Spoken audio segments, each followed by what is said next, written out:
Assalamualaikum warahmatullahi wabarakatuh. Kembali lagi di RK Official bersama saya Bang Rey.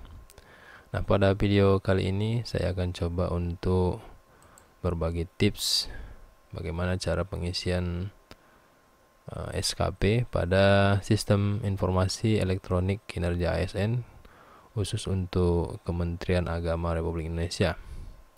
Namun sebelum kita lanjut ke pembahasan video kali ini, jangan lupa untuk aktifkan dulu tombol subscribe yang ada di bawah, karena dengan subscribe kamu sudah memberikan support pada channel ini untuk berkembang lebih baik ke depannya. Oke, baik, terima kasih bagi yang sudah subscribe. Nah, pada kesempatan kali ini saya akan bahas tentang apa-apa saja yang harus kita isikan ke dalam si EK, terutama bagi yang memiliki tupoksi sebagai guru ya. Jadi dalam video ini saya akan uraikan secara ringkas poin-poin penting yang seharusnya yang menjadi tupoksi kita sebagai guru yang harus diinputkan ke dalam si EK ini, aplikasi si EK. Nah, apa-apa saja dia? Silahkan kita login dulu ke aplikasi si EK-nya. Ya, jadi ini tampilan awal dari halaman si EK. Mungkin bagi kawan-kawan ataupun Bapak Ibu guru yang sudah login si EK dan sudah mengisi si EK masih ada yang bingung. Nah, jadi ini berdasarkan pengalaman yang saya dapat dan saya peroleh dari kantor Kementerian Agama yang ada di wilayah kinerja saya, kemudian menggabungkannya dengan informasi yang saya peroleh dari berbagai sumber terkait dengan bagaimana cara pengisian si EK ini. Nah, sebenarnya si EK ini adalah aplikasi yang bertujuan untuk mengetahui apa-apa saja yang dilakukan oleh seorang ASN, khususnya yang berada di bawah naungan Kementerian Agama. Jadi outputnya ini adalah nanti bisa dilihat terkait dengan capaian kinerja bulanan dari seorang ASN atau PNS yang berada di bawah naungan Kementerian Agama, berkait dengan dan juga memiliki kaitan dengan tunjangan kinerja yang akan diberikan oleh negara kepada seorang ASN.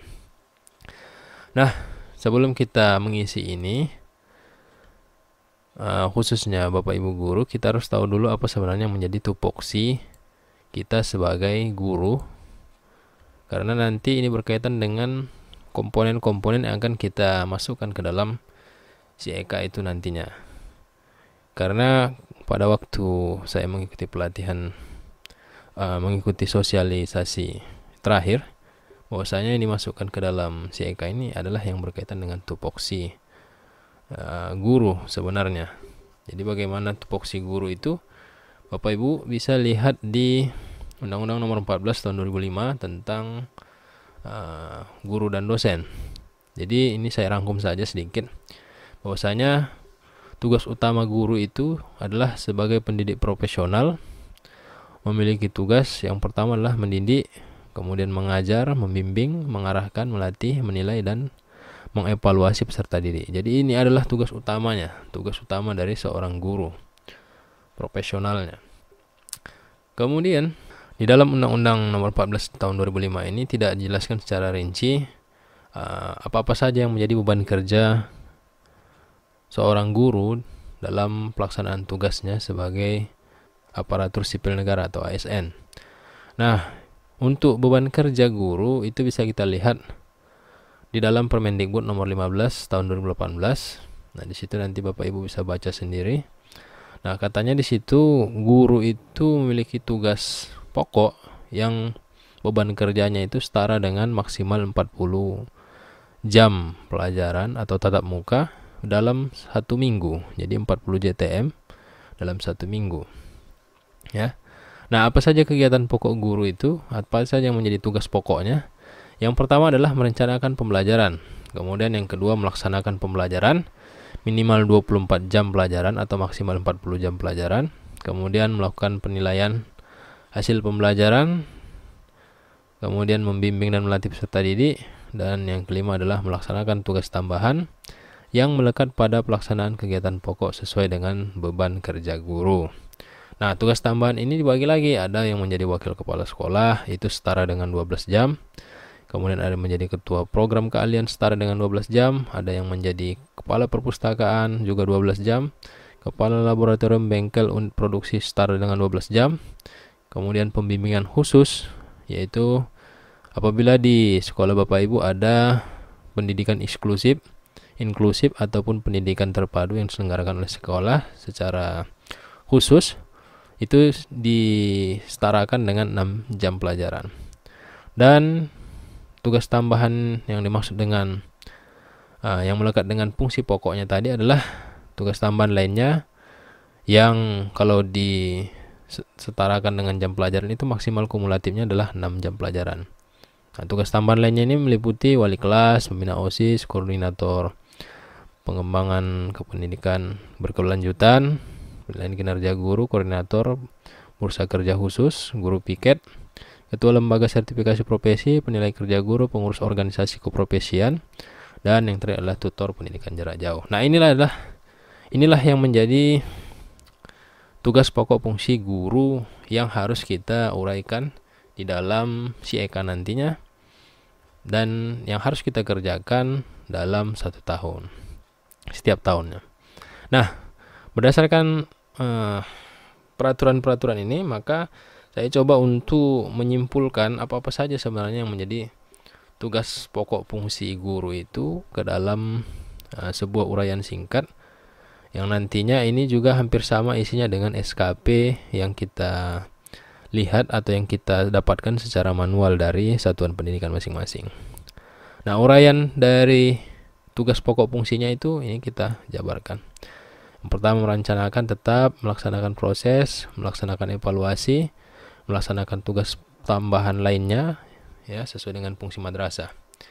Kemudian melaksanakan pengembangan diri, melaksanakan publikasi ilmiah, melaksanakan karya inovatif sampai kepada perolehan penghargaan tanda jasa. Ini semuanya ada pada SKP Bapak Ibu.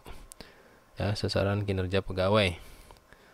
Sebelum muncul SIEK atau yang manual masihan. Nah, jadi sebenarnya sasaran kinerja pegawai itu sudah termasuklah di dalamnya tupoksi guru tadi ya, di dalam tupoksi guru. Jadi apa saja yang harus kita inputkan ke dalam aplikasi SIEK ini? Jadi berdasarkan informasi yang saya peroleh, bahwasanya ya, di dalam SIEK itu kan ada yang namanya kegiatan tahunan, kemudian ada kegiatan bulanan, kegiatan harian, tambahan, kreativitas, kemudian laporan. Nah, di dalam kegiatan tahunan ini berdasarkan sosialisasi yang saya terima, bahwasanya yang dimasukkan ke dalam kegiatan tahunan inilah kegiatan rutin sesuai dengan tupoksi. Artinya tugas yang wajib kita laksanakan dalam 1 tahun, ya, yang berkaitan dengan ini tadi beban kerja. Berapa beban kerjanya? Maksimal itu 40 JP misalnya, atau 24 JP minimalnya yang umum kita laksanakan setiap minggunya. Nah, yang 20 JP itu apa saja dia? Kalau dia cukup sebagai guru, maka komponennya itu adalah yang ini saja, 1, 2, dan 3. Kalau dia memenuhi ini yang wajib ya, maka hanya ini saja yang harus kita isikan. Tapi apabila dia kurang dari 24 JP minimal, maka dia harus melaksanakan tugas lain yang relevan dengan fungsi madrasah, atau bisa dikatakan dengan tugas tambahan. Tugas tambahannya. Nah, apabila si guru tadi sudah memiliki tupoksi, beban kerja tupoksinya sudah lebih dari 24 JP, apakah boleh dimasukkan tambahan ke dalam SIEK ini? Boleh, tidak ada masalah. Tapi dia masuknya tidak lagi dalam kegiatan tahunan, melainkan dalam kegiatan tambahan ataupun kreativitas, ya. Kegiatan tambahan ataupun kreativitas. Nah, oke. Nanti kita akan jelaskan satu persatu. Nah, pada saat ini kita akan eksekusi dulu bagaimana apa saja yang harus kita masukkan ke dalam yang memiliki tupoksi 24 JP tadi. 24 JP sebagai guru mata pelajaran. Nah, di sini saya buat oret-oretnya. Yang pertama itu dalam program tahunan kita merencanakan proses pembelajaran. Proses pembelajaran ini kita targetkan dia, kalau saya buat di sini ada 14 target, dengan jenis targetnya itu adalah outputnya itu adalah dokumen. Nah, apa-apa saja yang menjadi targetnya di sini ada saya buat. Yang pertama itu menyusun analisis rincian minggu efektif, program tahunan, program semester, analisis kompetensi, analisis SKL, penetapan indikator pencapaian kompetensi, analisis KIKD, pemetaan kompetensi teknik penilaian, menyusun silabus, KKM, RPP, kisi-kisi analisis soal, program remedial tahunan, dan ada bank soalnya. Nah, ini adalah target pencapaian yang harus kita selesaikan dalam perencanaan proses pembelajaran dalam 1 tahun. Nah, apa yang kita isikan dalam CEK bisa kita masukkan kemari. Jadi dalam perencanaan pembelajaran kita, Bapak Ibu tinggal tambahkan saja. Tambahkan, klik tambah, kemudian pilih tahun kegiatan, kemudian pilih target kuantitasnya berapa kita buat, misalnya 14. Kemudian targetnya tadi kita buat di sini adalah dokumen, outputnya. Maka outputnya kita pilih di sini adalah dokumen. Kemudian target penyelesaiannya berapa bulan? Kira-kira untuk merencanakan proses pembelajaran ini, kalau saya di satuan pendidikan yang tempat saya bernaung, ini perencanaan kita sepakati 2 bulan. 2 bulan itu mulai dari mana? Mulai dari Juni sampai Juli. Artinya sebelum tahun ajaran baru kita sudah merencanakan apa yang akan kita laksanakan dalam 1 tahun ke depannya. Jadi seperti itu. Jadi di 2 bulan inilah kita merencanakan proses pembelajaran tadi. Ya. Nah, nanti penjabarannya akan terlihat di dalam kegiatan harian. Nah, deskripsinya tinggal kita masukkan saja yang dari sini. Merencanakan proses pembelajaran, tinggal copy, kemudian paste. Ya, paste. Ya, kemudian tinggal di save. Nah, setelah di save, hasilnya nanti akan jadi seperti ini. Kebetulan saya sudah simpan, maka hasilnya akan seperti ini. Nah, apabila Bapak Ibu belum menyimpan, atau apabila Bapak Ibu sudah menyimpan namun belum di breakdown atau belum dijabarkan apa saja pencapaian bulanannya, maka dia akan berwarna merah ini. Lampirannya akan berwarna merah. Nah, untuk itu kita harus breakdown dulu. Kita breakdown untuk kegiatan bulanannya tadi, kita tentukan di bulan berapa kita akan melaksanakan perencanaan. Jadi kalau saya itu merencanakannya di bulan Juni dan Juli. Nah, di bulan Juni itu ada saya buat sekitar 7 kegiatan. Ini dia, menganalisis rincian minggu efektif 1 dokumen, menyusun kalender 1 dokumen, program tahunan 1 dokumen, semester 1 dokumen, kemudian analisis kompetensi 1 dokumen, SKL 1 dokumen, penetapan indikator pencapaian kompetensi 1 dokumen. Ini terserah kepada Bapak Ibu posisinya yang mana mau diletakkan terlebih dahulu, ya. Jadi tidak ada aturan yang baku, harus RPP duluan, harus ini dengan segala macam, tidak ada aturan yang baku di situ. Kita biasanya kita menyusun perangkat pembelajaran itu seperti apa, maka seperti itulah kita buat prosesnya. Nah, jadi ini urutannya tidak baku, bisa diikuti atau tidak, terserah Bapak Ibu. Kemudian setelah itu kita simpan, save. Setelah kita breakdown, semuanya kita simpan. Kita simpan, maka jadilah seperti ini. Nah, nanti ini akan muncul, breakdown ini akan muncul di kegiatan bulanan. Jadi di bulan Juli akan terlihat nanti apa-apa saja yang harus kita penuhi sebagai perencanaan, misalnya kan gitu. Oke, nah kita akan coba lihat apa sih yang menjadi target kita di bulan Juli. Nah, target bulan Juli ini dia. Jadi target bulan Juli langsung keluar dia, Bapak Ibu. Merencanakan proses pembelajaran, bla bla bla bla bla bla, 1 dokumen sampai kepada ini dia, remedi pengayaan. Jadi ini yang harus kita isi. Nah, kapan pelaksanaannya kita isi di harian. Melaksanakan kegiatan harian. Nah, kapan mulai kita rencanakan? Mulai bulan Juli. Nah, kita ini mulai start bulan Juli, Bapak Ibu. Karena di Juni sudah lewat, maka ini start mulai bulan Juli. Kita tambah, kemudian klik cari bulan Juli, tanggal berapa mulai Juli, apakah karena ini perencanaan, berarti perencanaan ini kan nggak mesti harus di jam efektif sekolah. Jadi perencanaan ini kita buat saja mulai tanggal 1 Juli ya. Yang penting dia tidak tanggal merah. Tanggal 1 Juli kita buat merencanakan proses pembelajaran. Nah, apa yang pertama misalnya kita buat di sini adalah menyusun analisis KIKD.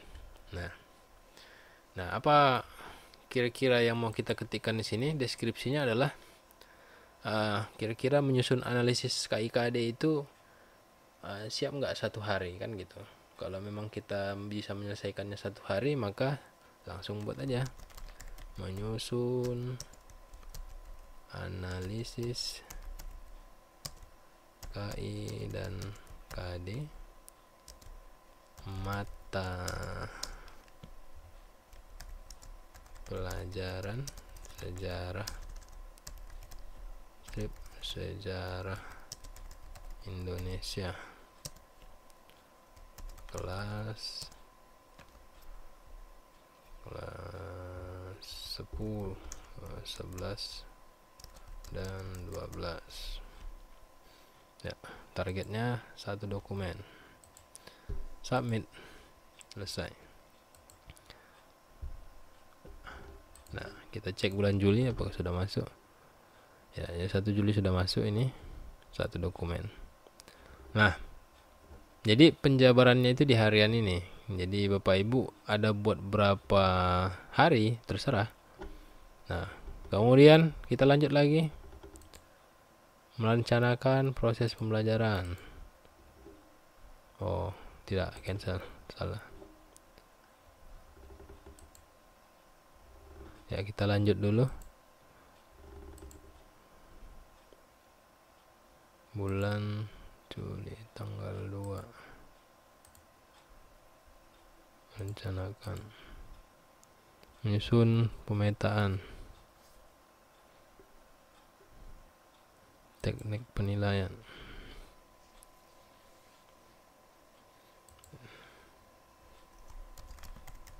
Menyusun pemetaan kompetensi teknik penilaian mata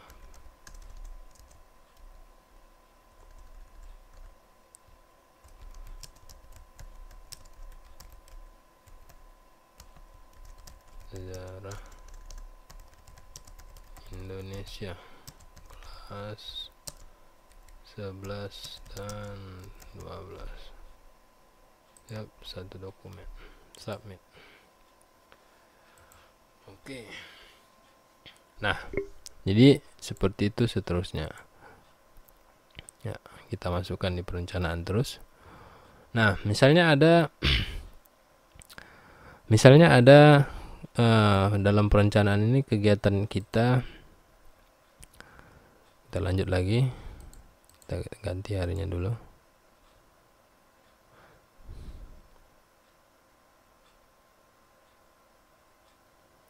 Tanggal 3.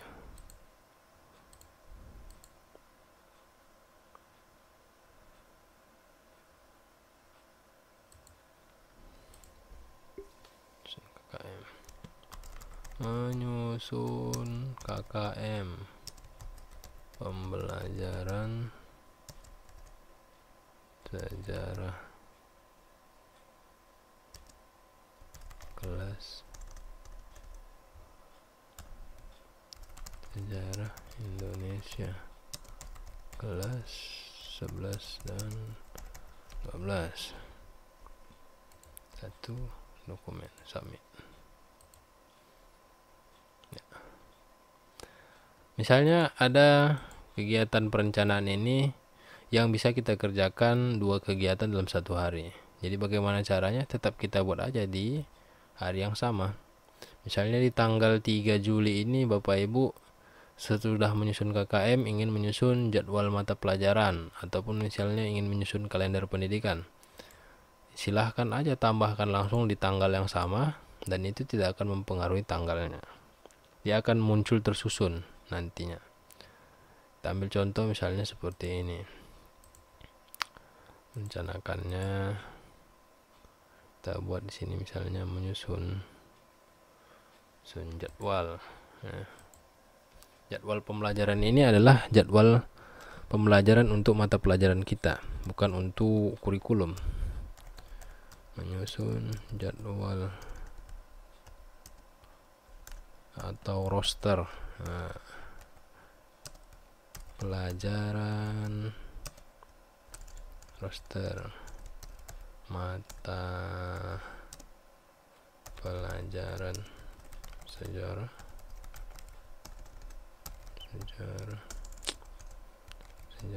Indonesia kelas 11 dan 12. Target 1 dokumen. Nah, ini tanggal yang sama kita buat. Oke. Nah, hasilnya ya seperti ini. Nah, seperti ini misalnya. Dia tetap muncul ya.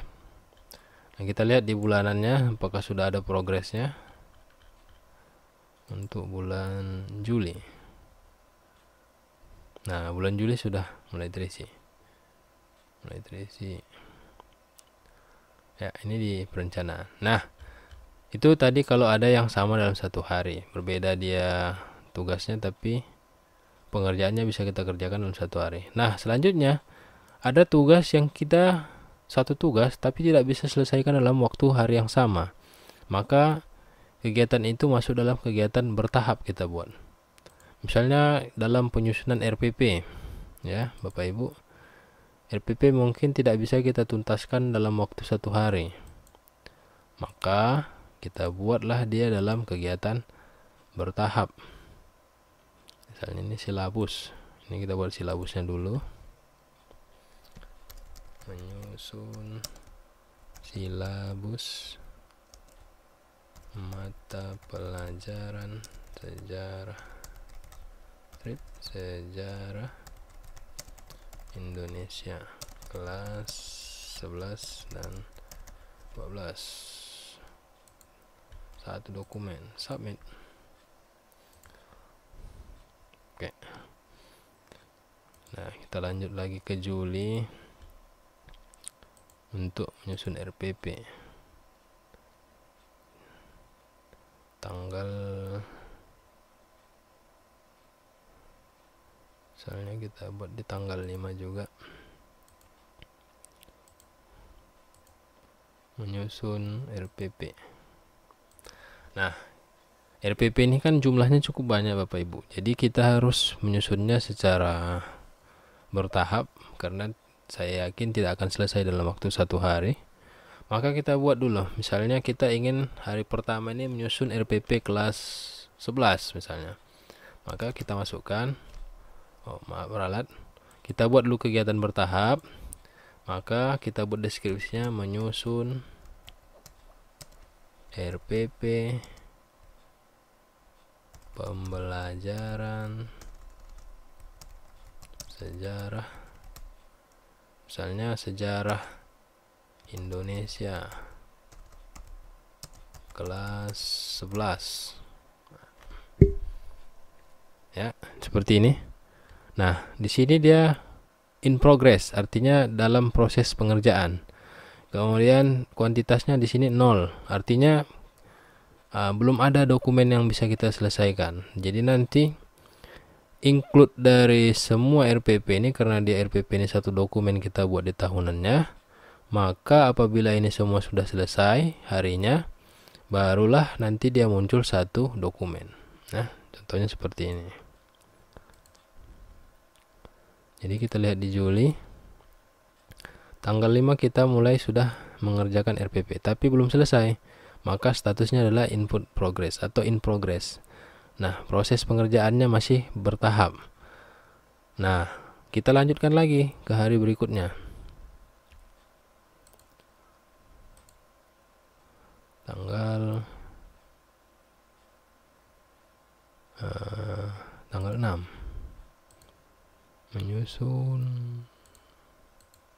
Tetap menyusun RPP lagi kita buat.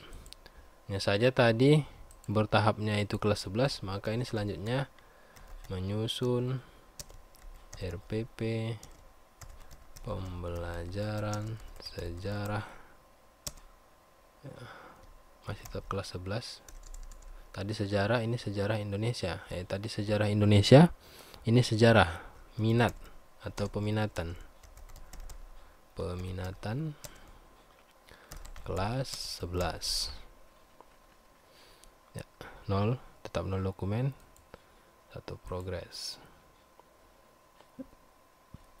Kemudian kita tambahkan lagi, karena kebetulan saya masuk di 4 tingkat, 2 tingkat tapi di 2 jurusan MIPA dan IPS, maka saya buat jadi 4 hari penyusunannya.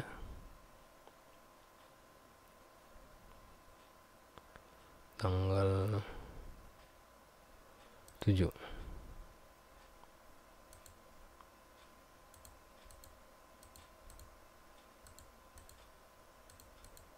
Ya, error. Kita ulangi, kita refresh dulu, mungkin jaringannya. Tanggal 7, ya, menyusun RPP, masih tetap bertahap. Menyusun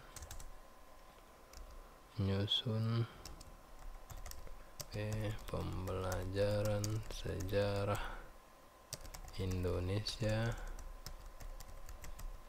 kelas 12. Submit. Kemudian kita tambah lagi yang terakhir, Juli tanggal 8. Rencanakan menyusun RPP. Nah, di hari yang terakhir barulah kita buat dia menyusun RPP pembelajaran sejarah Indonesia kelas 12. Nah, di hari terakhirnya baru kita buat 1 dokumen. Artinya apa? Di hari terakhir inilah dokumen itu kita selesaikan, ya, selesai kita kerjakan. Nah, kita lihat di hasilnya. Ini dia. Jadi hari tanggal 5, 6, 7 kita sudah mengerjakan tapi belum selesai, dan di hari terakhir tanggal 8 kita menyelesaikan 1 dokumen RPP. Jadi walaupun dia di sini ada 4 macam atau ada 4 jenis, tapi ini tetap 1 dokumen RPP. Nah, oke. Nah, itu untuk perencanaan. Jadi kalau dia tidak bisa diselesaikan, lanjut kepada kegiatan bertahap, bisa dibuat kegiatan bertahap. Oke. Nah, ini perencanaan. Sampai di sini saya rasa bisa dimengerti ya Bapak Ibu. Selanjutnya kita akan masuk ke tahap